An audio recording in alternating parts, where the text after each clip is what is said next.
Welcome everyone to another episode of the Shaman's Way podcast. As always, this episode comes from the teachings of our amazing friend and shaman in residence, Kriket. We hope you're enjoying these podcasts as much as we enjoy making them, and I'd like to take just a moment to ask you if you would please leave us a rating and a comment in iTunes or whichever podcast player you're listening to us from. Giving us a rating and sharing this podcast with others is the biggest way you can tell us that you like our show. Now, without further ado, on with the episode.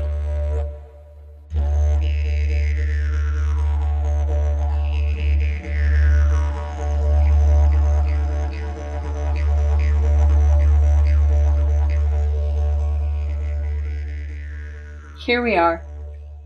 We have explored different aspects of shamanism, different aspects of power animals, the medicine wheel, different types of stories, aspects of self. So where are we going? And what does it all mean anyway? And how are we going to engage each other to continue our exploration and to continue what we're learning? Journey work and trance work are the primary aspects of circle work or work, especially as many of us practice alone. Some of us have the luxury of working with friends, and even some of us have the luxury of working with beautiful drumming circles. It is really important to me that I acknowledge that there are many different ways of experiencing the spirit world. And if you have the opportunity to experience ritual or ceremonies, drumming circles, anything along those lines, I hope that you do follow through and attempt to experience something. Or if you're like me and many other people, if you can't find something, make something. And know that growing community takes a while, growing experience takes a while, but really it is truly worth it.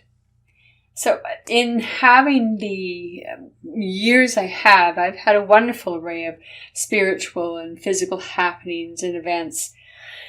But I think the question I wish to address more is, where does this lead us? And more specifically, what do we learn about shamanism? Many of us have come to Shaman's Way and have continued to listen to our podcasts because you are experiencing the world maybe for the very first time in a shamanic perspective, so in a journeying world. And many times I've had newcomers who come a few times, or you journey a few times, and you think that you're journeying fairly superficially at first. Only later you realize that those images, those symbols, those thoughts were inspired. Though even sometimes inspired, but many times subtle. You may have been, I'll give you an example for myself. A very subtle thing. I was on a journey and I saw this little tiny spider, and that little tiny spider, I picked it up and I said, "Oh, spider, I can walk faster than you. Can I give you a ride?" And the spider said, "Sure, give me a ride." So I put the spider on my shoulder and I was inspired to help the spider. And all of a sudden, the tables turned and spider became grandmother spider. She became that which wove the world, and she said, "Now may I give you a ride?" And of course, I said yes. So even though that is an image and a symbol, that it was subtle, picking up the spider was subtle. It was a subtle encouragement from the spirit world to explore it. In practicing journey work, we hopefully discover that our inner self has a way of giving us the kinds of images and insights that we have the ability to recognize. So the meanings attributed to these inner experiences truly are yours and only yours. I know in the different things that I've said and different things that I've read about, I've talked about the universal meanings of some of our symbols. And I think that if we discuss what we learn in our journeys, what we learn from books, what we learn from each other, it only truly expands what our concepts of something could be. Not necessarily that our concept is this, but could it be this, and also could it be that? So when we look at water from a superficial perspective, from the first time you're journeying and you're able to swim, to have that realization that you can breathe underwater is really very astounding. After doing it many times over and taking for granted that you can breathe underwater takes you into a different relationship with water. So these experiences are ours, we share them, but if we continue to explore what some of the symbolic meaning of water is, so the first time you breathe with water, you're amazed at your relationship with water. As you move further into the teachings and the lessons of water, water for me has become that incredibly deep collective unconscious. It is that part of self that is brought to light or murkiness. So water has many different meanings the further we go into what we're experiencing. We realize other people's interpretations are based on experiences outside of ourselves, and therefore it's not 100% applicable to our experience. That makes sense.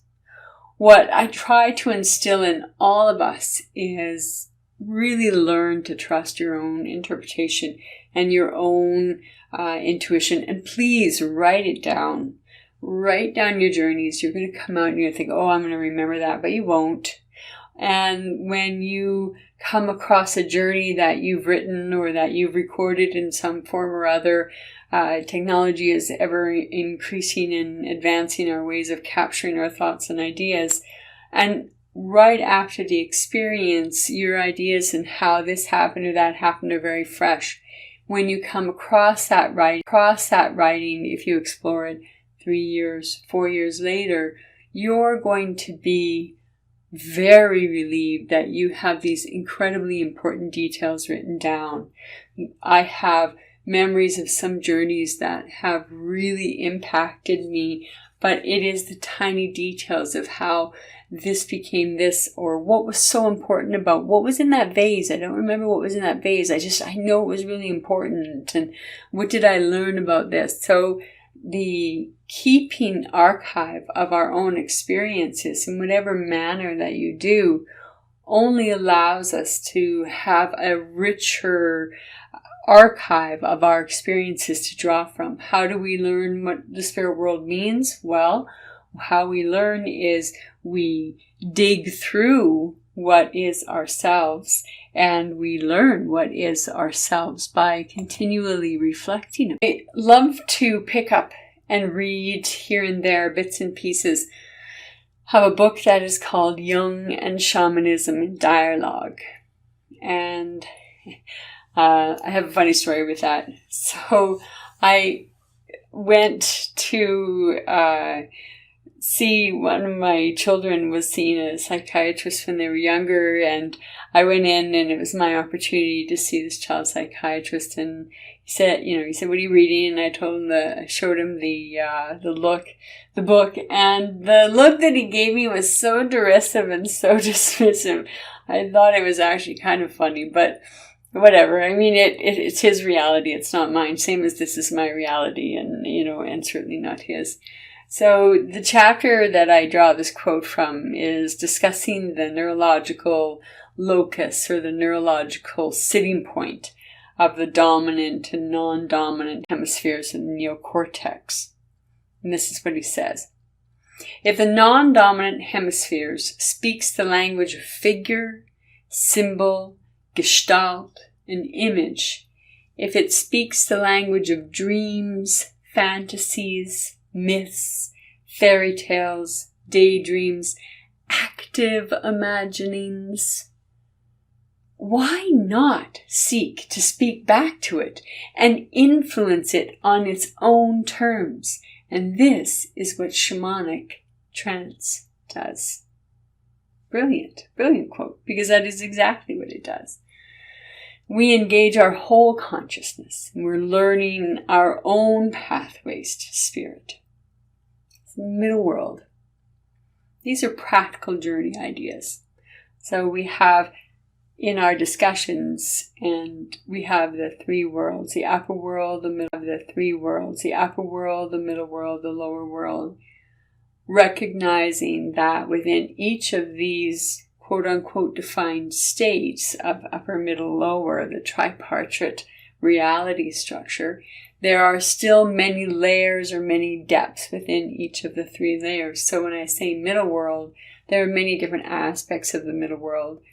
It was explained to me the first time I heard the concept as the middle world, this world only removed from time and space. That sounds great, but I had no fucking clue how that could possibly mean anything. Removed from time and space was a concept that I still had not yet quite wrapped my poor little 25-year-old brain. And I'm not saying 25-year-olds that are listening that you don't have a brain, you can't wrap around it, but at 25 in 1991, that was not my time. It was like, what? So anyway, I digress. So the middle world is a hidden reality of the world we live in. It's inhabited by a variety of spirits, such as the hidden folk. The hidden folk are referred to as fairies, elves, dwarves, trolls, forest guardians, and they're present in many myths and stories. So some of the practical things that you can do is you can learn some of the myths or some of the stories about where you live, wherever your place in the world is. There are always myths and stories of the hidden folk. It is a really common thread throughout our collective and archetypal and mythology. The collective mythology of the world has these magical beings within it and has a magical space. If you learn more about it when you specifically to make a relationship contact with the hidden folk or with the hidden realms, it helps to know some of what the locals believed. So I'll give you an example. One of the myths of the gnome that I ran across was that the only time it cannot be above ground is on a full moon. And if it comes above ground on a full moon, then it turns to stone. So people look for stones that look like gnomes because they believe that that is a gnome trapped in rock. So what is the hidden world of our reality? So if we want to find something that might manifest as that, what we would do is we could journey from our houses and journey to a park that is close by, or if you have a forest that is close by, or if you have a forest that is close by, see if you can track a gnome. See if you can track a stone that is a gnome that is stuck in the ground in the form of a rock. That's an idea for a journey. And if you have a relationship, one of the other relationships or ideas about fairy is that they don't like to cross metal. So if we have something that is cast iron, or I know cast iron and metal are the same thing, but that is often, those two things are often kept as barriers.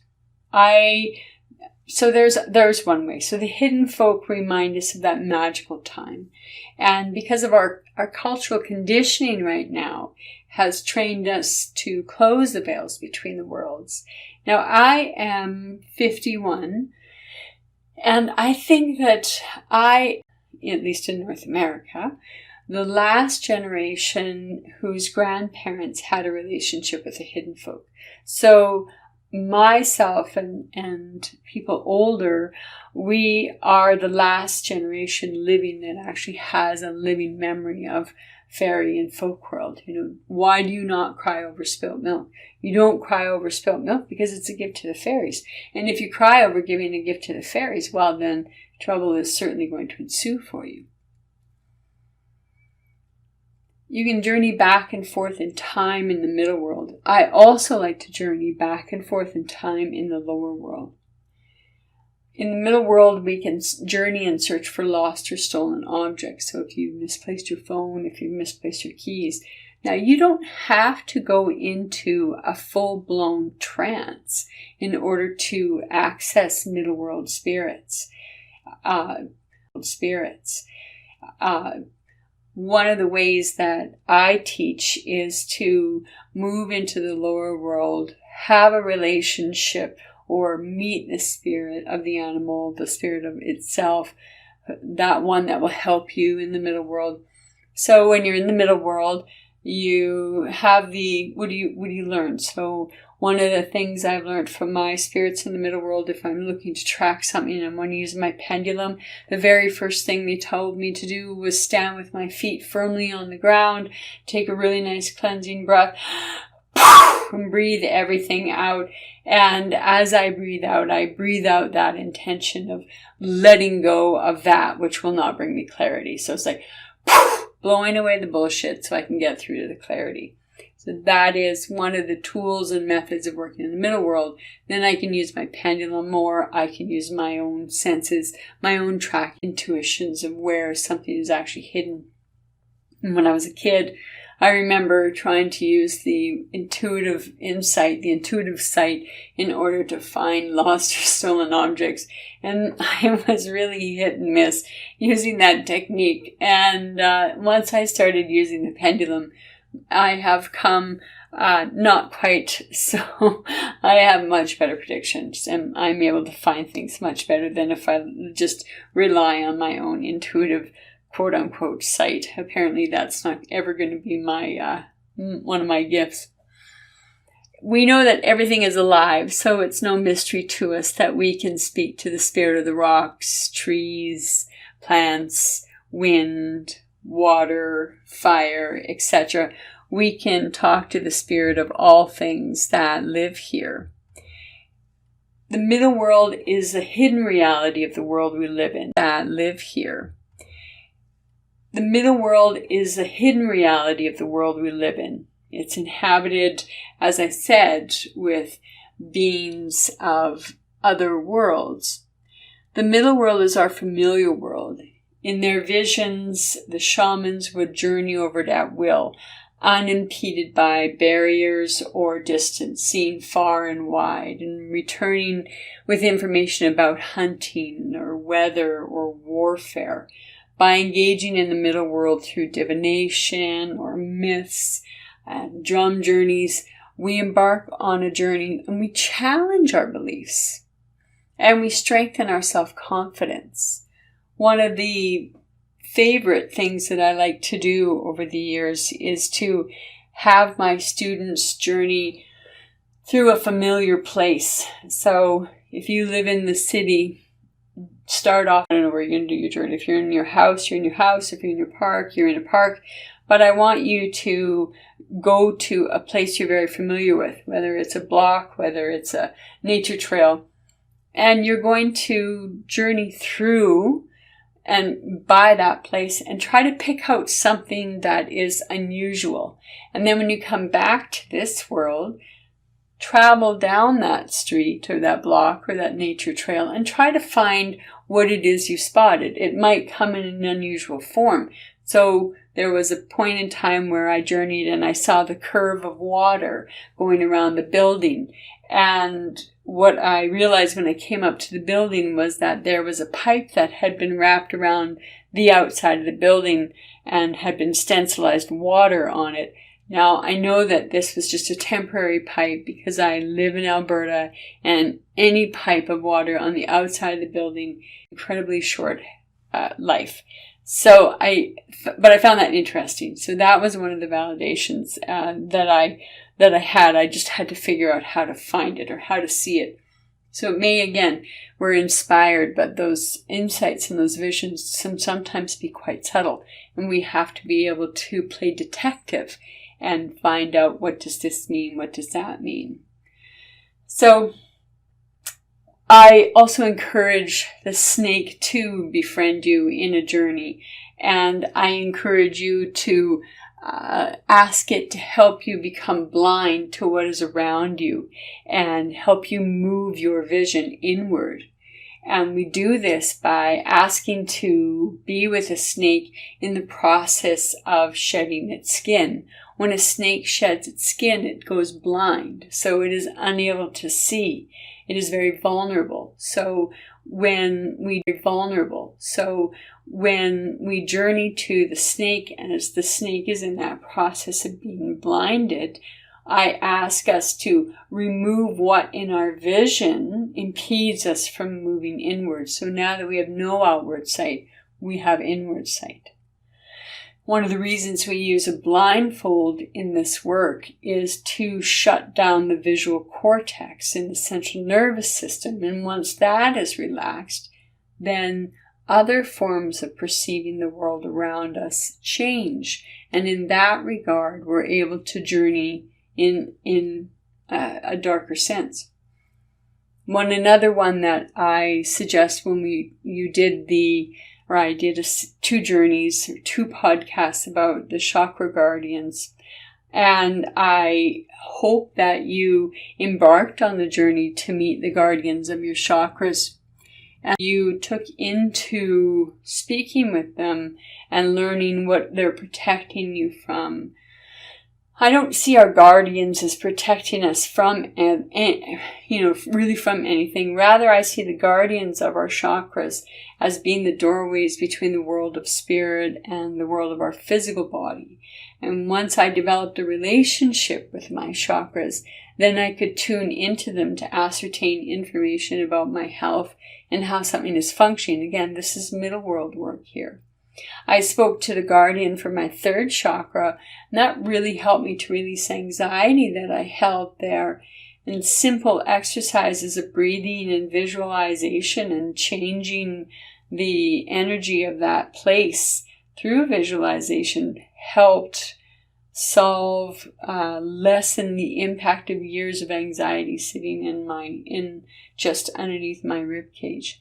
Portals between the world. Our task was to go there and meet what is there.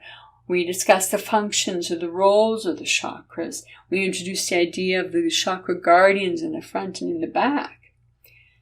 It is our connection to spirit that I'm looking for. There is, our active imagination and journey work. There's a difference, but there's a technical difference. I encourage you to look at the collective place to go and return with enhanced information and knowledge in that collective unconscious. So I encourage you to journey for the sake of journeying and just explore the world around you. Travel the world, enhance and heal your own self. You could journey to the Spirit Keeper of the North and introduce yourself to the Guardian of the North. It may even be Waboose. It could be the buffalo. However, it's not unusual for a Waboose to manifest in various forms with various teachers to aid you on your path. If you've already gone there and you remember who it is, journey back and ask questions regarding specific items or words or workings that guardian or the direction requires of you in order to call. Plainly speaking, will the guardian come more readily if you burn sweetgrass or sage? Will it come if you gather more buffalo hair? Will it come if you learn a particular song? These sorts of things. How do you recognize spirit when it's gathered for you? What are the signs and the sensations associated with each directional spirit and energy? This sounds really, really simple, and I assure you it is, but not if you don't know what it is that is supposed to be happening to you. What I did was journey in the past. And in the past I journeyed, sorry, my own brain went, what? That didn't make sense. So I journeyed to the Guardian of the North, and I asked it to accompany me to go see my grandmother in the lower world. And the 3 of us sat around her wooden table and discussed all the spiritual aspects of North that I could absorb in one sitting.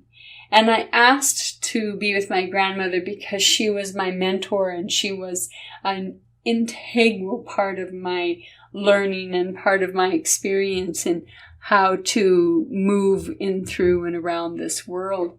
So that's one idea. Journey to meet the spirit of the place. You can build 4 altars to the 4 elements and journey to meet the 4 elements. Instead of the elements, you could put in Jung's ideas, or the 4 states of man: the mental, the emotional, the physical, and the spiritual. The emotional, the physical, and the spiritual. What if you created altars or sacred spaces to those, and engaged with the psyche, engaged with those aspects of yourself, and engaged with the spirit of emotions, the spirit of the physical body, not just yours, but that all-encompassing spirit of. So you have breath work. I really try to practice body awareness. Am I slouching? Are my hips twisted? How am I carrying myself?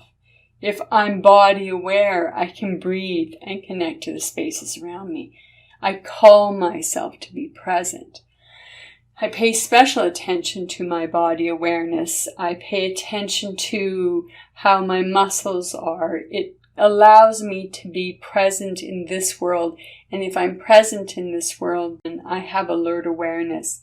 And alert awareness is also a much more engaged awareness for me. It helps me to engage with the world around me. So I may pay better attention to what's going on to the left of me. Maybe I have a really good sense of what's going on in my 6, or right behind me in the blindness of my blind spot. If I have the relationship built with the tattoos across the back of my shoulders, each one of those, their eyes are facing out, so they are watching my back. So I pay attention to the sensations of my back, and I ask that they alert me due to a change in my skin temperature and so forth. One of the ways to help the monkey mind, I love to tell people to say to the critical self, you can sit here and create this beautiful armchair for them.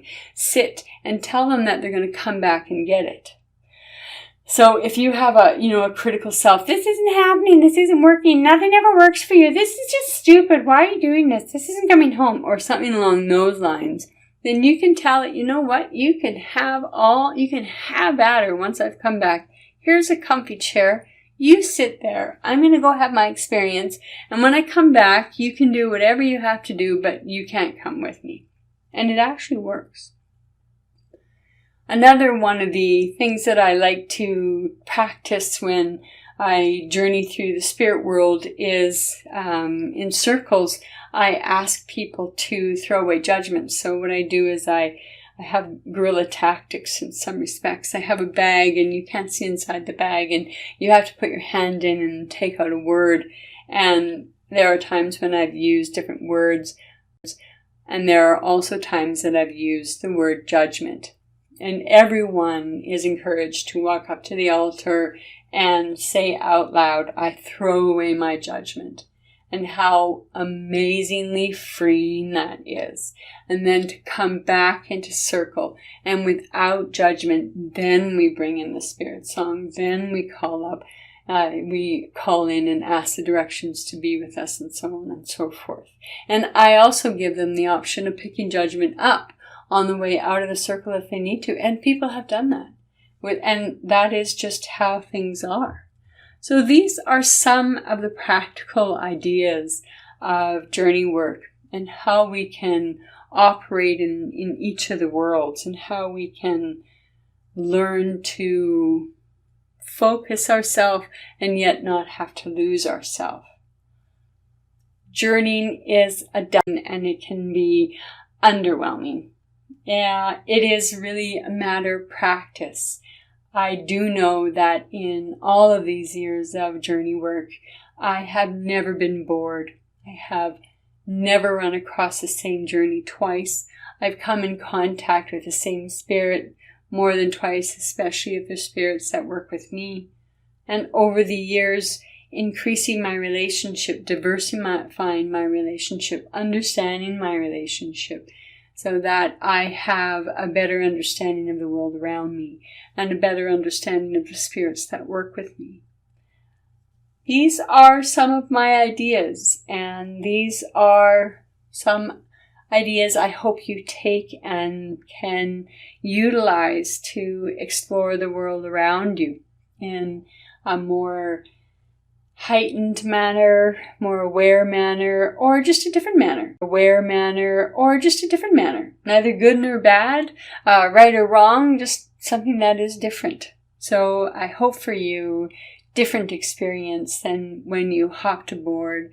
I hope that you are able to take up the challenge of attempting to create a deeper relationship with the spirits that work with you. And I encourage you to share your experiences with people that are open-minded, and to not be offended or be let down if people don't understand what you're doing, and express no patience for what you're doing. Know that what you are and what you're exploring is absolutely invaluable to you and invaluable to the world around you. There is nothing that has the ability to have and will have and continue to have. I encourage you to rise above the naysayers and practice your own sense of spiritual relationship in whatever manner your relationship is. I look forward to talking to you again. And as always, I look forward to your comments.